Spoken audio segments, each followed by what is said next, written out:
Riziculteurs depuis 1988, Bernard et Cathy Poujol décident il y a 15 ans de tourner le dos à l'agriculture conventionnelle.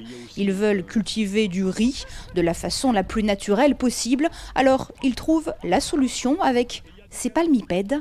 Allez les bébés, allez. Et une technique chinoise millénaire.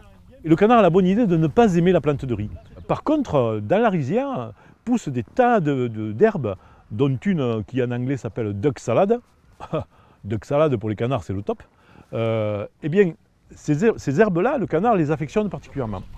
1200 canards désherbants remplacent donc les pesticides. Et pour les protéger des prédateurs, Bernard a mis en place sa méthode.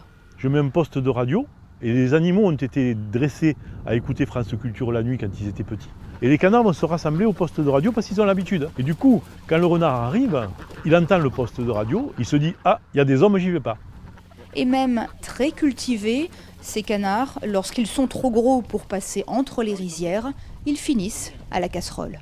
L'agroécologie, c'est recréer un nouvel équilibre, mais un équilibre sous le contrôle de l'homme, dans lequel le riz est intégré, dans lequel les canards sont intégrés.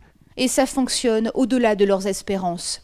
L'exploitation est rentable, avec un rendement de 4 tonnes de riz par hectare, c'est-à-dire autant qu'en agriculture conventionnelle. D'autres professionnels commencent à s'intéresser à cette méthode. Les canards ont donc bien un avenir dans les rizières.